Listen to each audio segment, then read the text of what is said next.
outdoor writer Rob Streeter, and this is another one of the flies in the series of warm water flies that I came up with for my book on warm water fly fishing.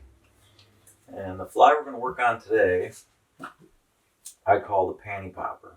And when I wrote my first fly fishing book, the New York Fly Fishing Guide, I had been given a set of flies to photograph, and they were saltwater fly. I was particularly fascinated with the gartside gurgler. I decided to adapt that fly for use for the things that I was doing at the time, which was a lot of warm water fly fishing near my house. The Panny Popper became the first fly that I kind of adapted out of that, adapted for warm water or created for warm water. And the reason I came up with the Panny Popper was the hard-bodied cork little panfish poppers. Half the time you wouldn't hook the panfish because they'd come up and they'd grab it and they'd pop that cork, hard cork, up in the air. Wouldn't hook them. So I wanted something that was crushable, that sat in the surface film, and that the panfish were really going to be able to get a hold of. And I also wanted something that was very durable, that wasn't going to fall apart after catching a few fish. So I came up with the Panny Popper. It's been my most successful panfish fly, and when I fish for warm water, even bass, I have a smallmouth and largemouth bass versions of this fly. That's all I use. I don't use any cork or any hard style poppers for the most part. I do have one kind of a hard foam popper that I use for largemouths, but other than that, this is the go-to fly that I have, and it's especially great for panfish. So here's how you tie it. If you stick around to the end of the video, I'm going to have some fishing tips for how you use this fly on the water.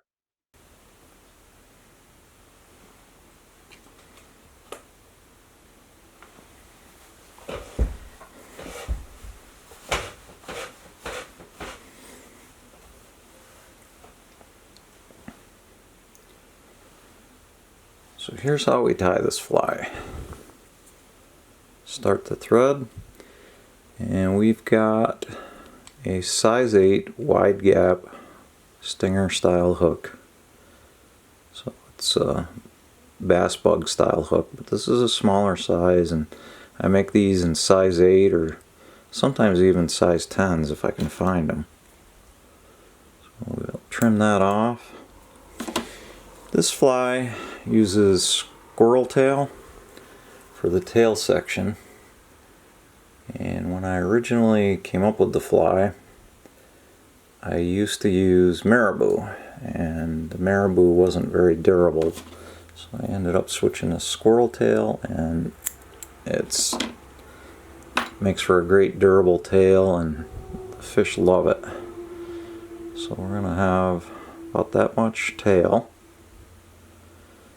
and I'm going to leave the rest of this intact. So I'm going to use the pinch method, get it down on top of the hook. I'm going to bind it down tight, and I'm going to cut the rest of it off just behind the hook eye. So right about there.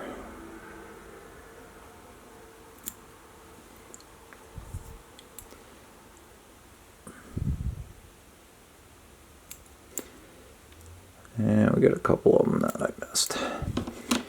So the reason I do this is for durability. So we're going to give the fly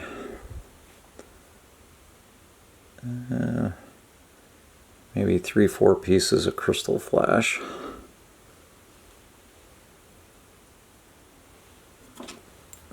And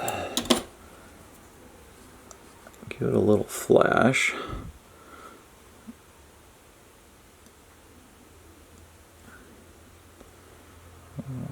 Tie that in. It's about the same length as the squirrel tail.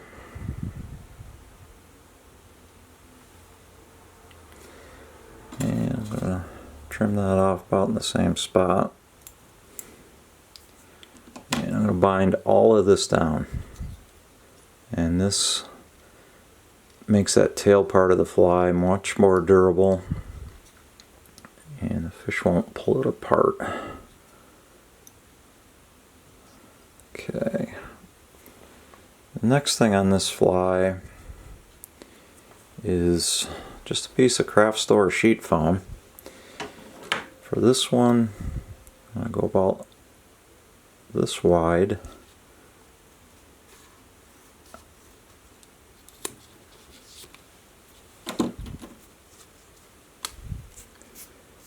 I always stretch it a little bit.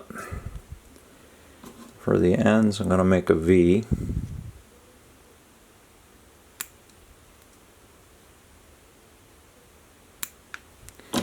And I'm going to put that just up on top of the tail.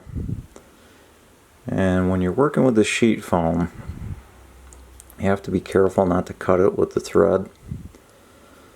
So you just get it down, bind the whole thing down. And the body of the fly is going to be just fluorescent chenille. And this one's got this is a sparkle chenille, so it's got a sparkle core to it. And we'll get that on. Make sure we got everything all brought to the back. And just bind everything down.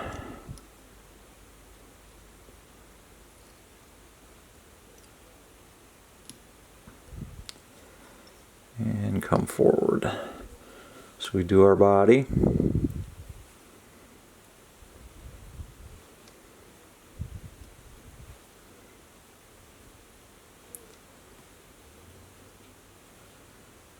And just about that much.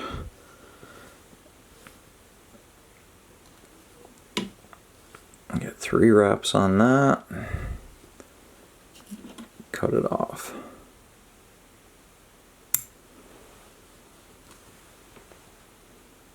Okay. Next piece of the puzzle is just some black saddle hackle fiber.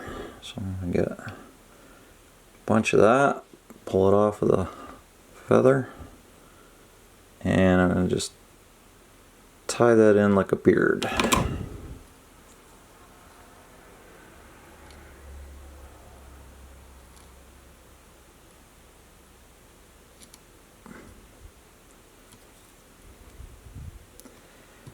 We'll trim that off.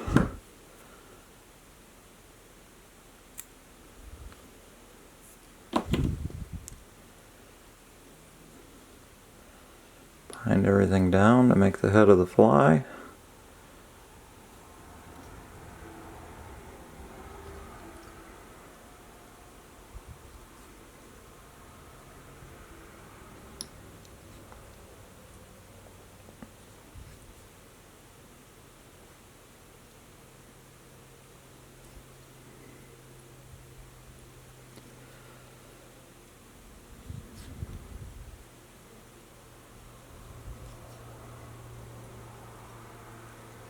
Okay, we got one more step.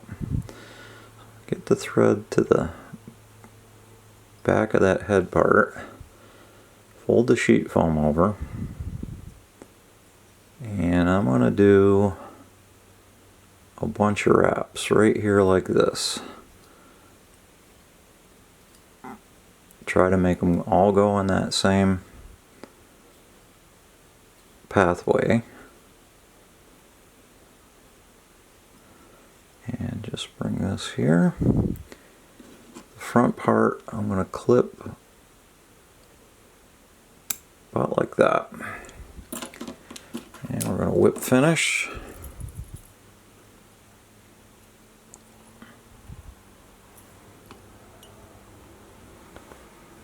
And you're just going to pull that foam piece back. A couple wraps with the whip finisher. Pull that down. Trim the thread off.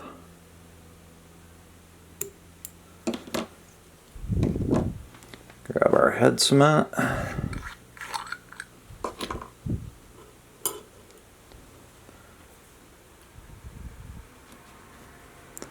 I usually turn it upside down and apply the head cement.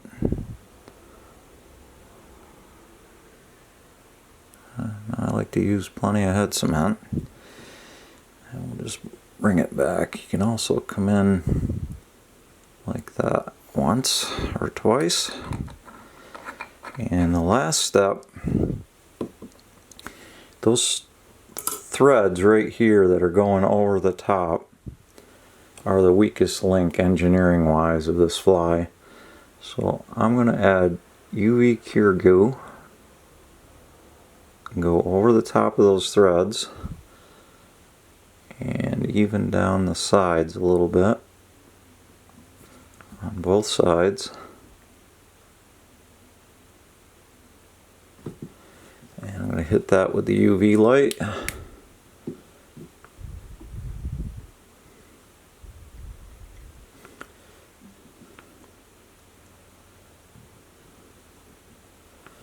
Kind of makes the chenille glow pretty cool too. And that's it. That's the fly. And that fly will usually stay together for at least 15-20 panfish before they start tearing it apart, or more. So it's very durable and it's very attractive to panfish. It's my only surface popper that I use for panfish. I really like using this fly when the panfish start to spawn. You can see the nests here, and they're pretty easy to see as you go around the lake, and they're usually in a secluded or a protected area where they're going to be away from predators. I like reed beds like this, or even in the front of the lily pads as you go around. So the fly, if you put it in with a good cast, and sometimes you have to go in between the lily pads, get it in there and just a couple of little twitches, a couple little pops. Usually they're going to hit out of aggression.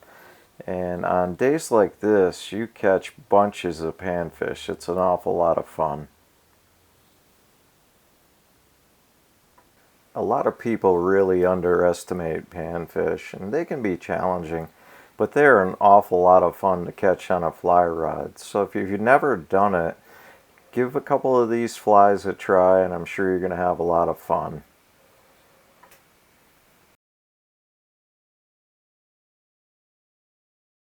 If you enjoy these videos, please subscribe to the channel because there's a lot more to come. I have a full series on the flies from my book on the greats of Adirondack fly fishing, so I have some historical Adirondack patterns, and there's a whole series of video on how to tie those. This Warmwater series is going to have plenty of flies in it, so there's more videos to come from that, and I have plans for other series to come as well. So if you like what we're doing here and I'm trying to grow things, I would really appreciate you hitting the like button. I really appreciate people subscribing. I've got people from as far away as Sweden that I talk to, so I'm really enjoying this, and it's putting me in contact with a lot of people I never would have met. So thank you very much for watching.